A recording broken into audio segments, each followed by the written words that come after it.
Good morning, Heat Nation, folks, Cats, and everything in between and beyond. My name is Roy, your host of My Happenings, and right now my PennyQuickies in regards to this very opposite sides of the same NBA coin, of the same NBA penny, if you will. Heat at Timberwolves, Heat at 3-5, Timberwolves at 6-3. The Miami Heat are on a 3-game losing streak. The Timberwolves are on a 3-game winning streak. The Miami Heat is 21st in the NBA in points per game.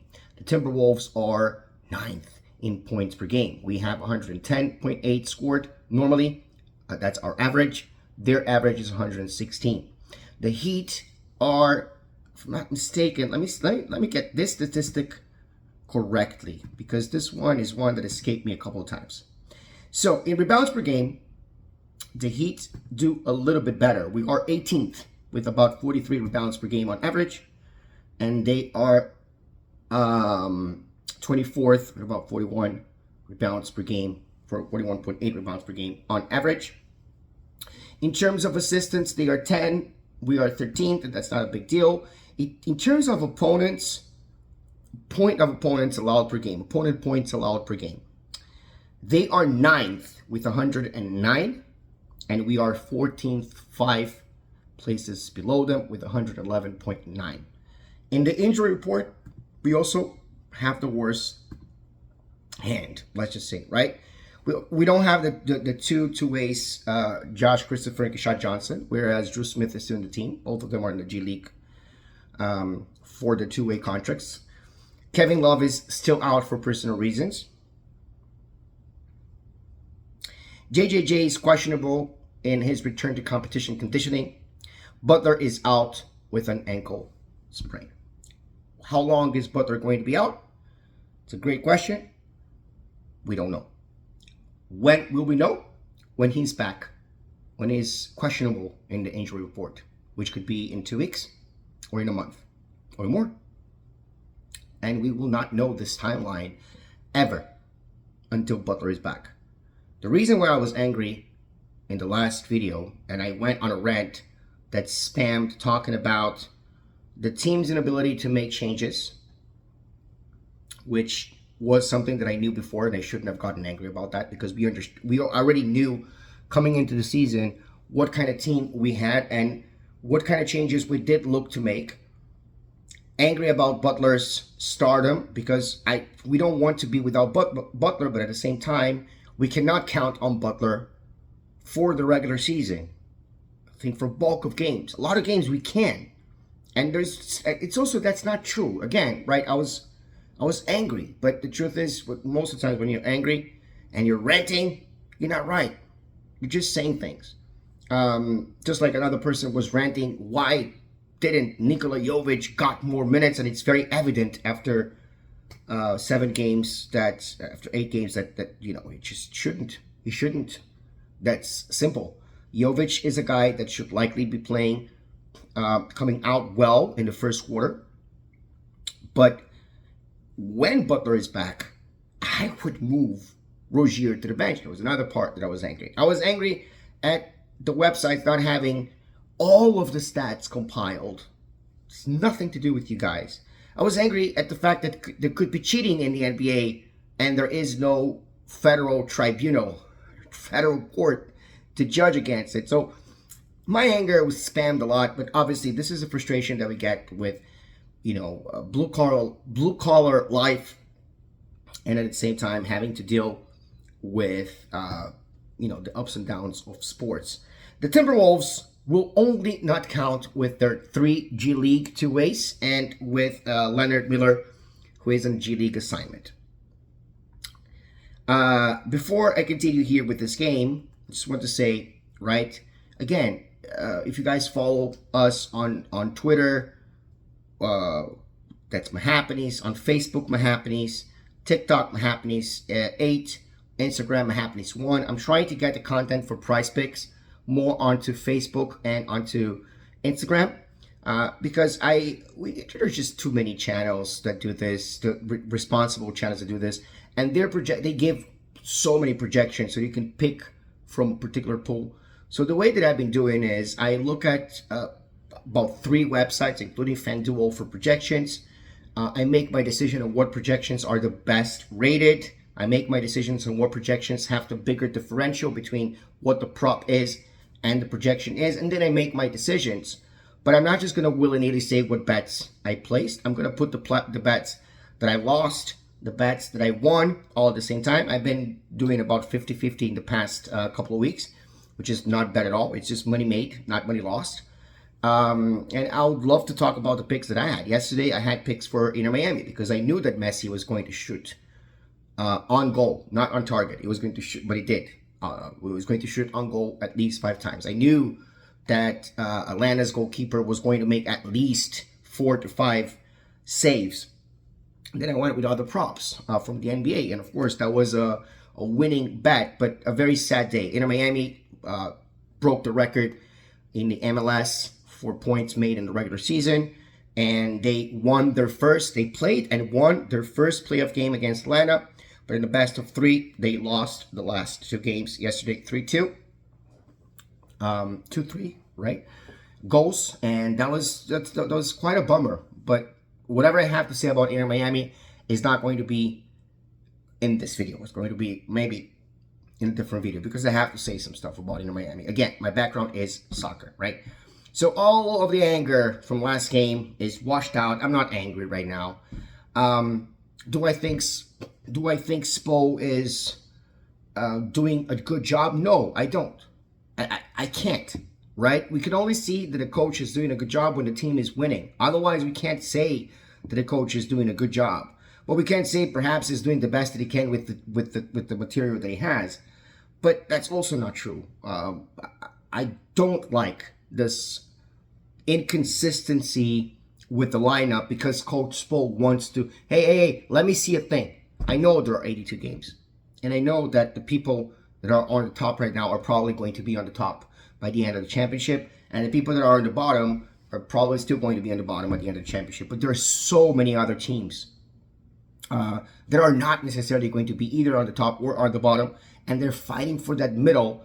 And whether we like it or not, at least as of now, before Game 9, the Miami Heat is in the pack. So, my expectations about this game against the Timberwolves, repeating that this is a tough matchup, is just a futile thing. Since 2022-23, that season, every game is a tough matchup. Even though it could also say that 21-22 is also every game a tough matchup, we won close games at that time.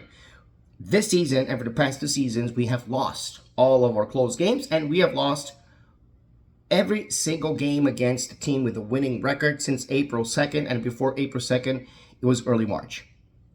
If I'm not mistaken, March 8th, but I could be mistaken on this side. However, as I usually say, when it comes to Miami Heat, no one helps nor handicaps the team more than Jimmy Butler. With Bam Adebayo being a close second, yes, but Jimmy Butler is number 1. If Jimmy Butler is not doing his thing, he will normally find other ways to help. But if he doesn't find other ways to help, and if he gets a little bit lost, and the ball is in his hand, even with the 3rd or 4th highest usage, meaning bottom usage in the starters, he will still cause more harm. He'll still handicap the team more than just be neutral, right? Oh, he's just not doing well. However, that disastrous first game performance against Orlando did not repeat itself, which is a good thing. He always found ways to, he got 15 points here, 20 points there, but he got he got rebounds. He got to see he was or still is, maybe after the 8th game not, because again, every game the statistics are still fluctuating a lot, but he was our leader in assists for quite some time. But yes, still, he has been having trouble finding his place, finding his spots, finding his ways. And I think that the most classic example, even though I don't blame that play and the loss, I don't think that's the reason for the loss. I think that we just, the well just dried in the wrong time, right toward the end of the 4th quarter. But what Butler did against the Suns was just ridiculous, right? And there is a reason why it was ridiculous. It's just, Jimmy, do I help somebody? Do I shoot the ball?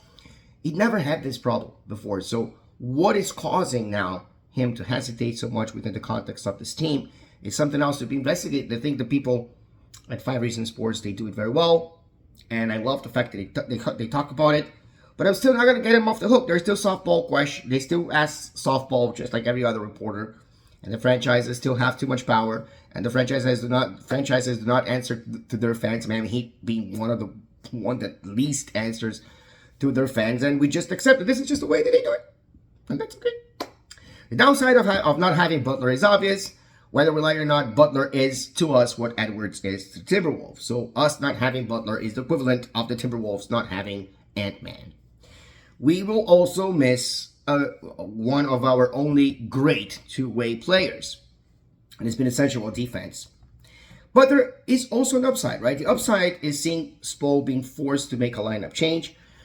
He's forced to see a more efficient rotation because Jimmy is not there to save him. Even though Spo hasn't been saved this season by Jimmy Butler all the time, Jimmy Butler is one of the people that could theoretically save Spo when Spo calls, when Spo tweaks too much and Spo's, right? Well, when he doesn't have Jimmy Butler, he has to be a lot more tight, and we saw that in the past. The Spo's tactics are more tight, and people try to follow them up more religiously so, right?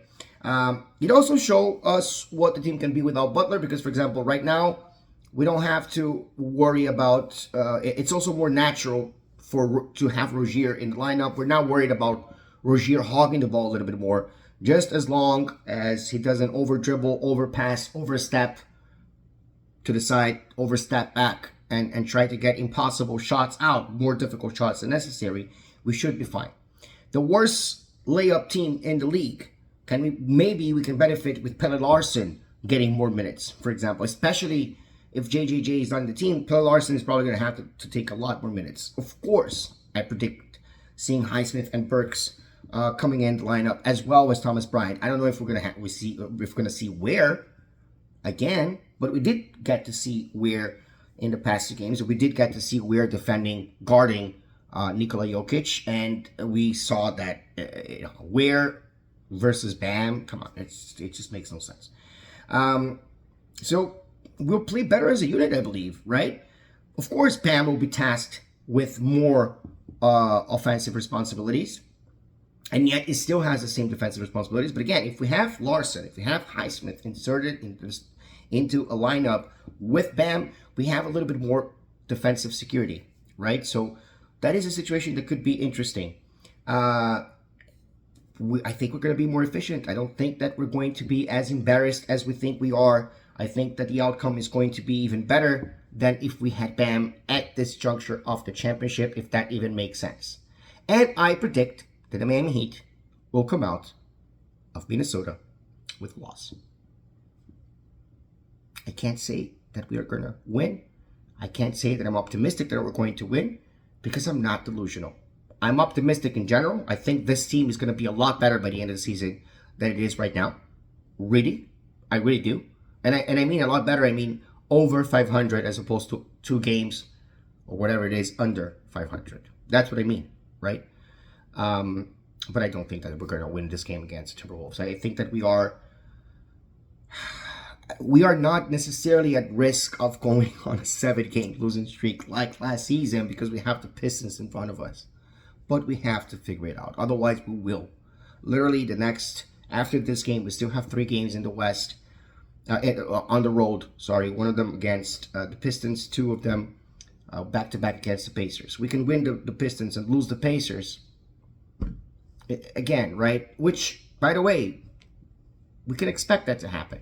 But in any case, those are my words. I do expect to record a video later today after the game because the game is going to be earlier today at 7 p.m. And make things a little bit easier. This one is not going to be edited by Raf, but the next one hopefully will. Raf is working on more bloopers, WTF play of the game, of the week, and so on and so forth. So just be patient with us. We are trying to move from guerrilla to amateur. It's taking us a long time. But in any case, if you want to see me yell more and rant more, just drop because I do that a lot. I just do it off camera. Let's go Heat. Stay safe, stay dry, and stay as happy as possible in this complicated world of ours. Let's go Heat.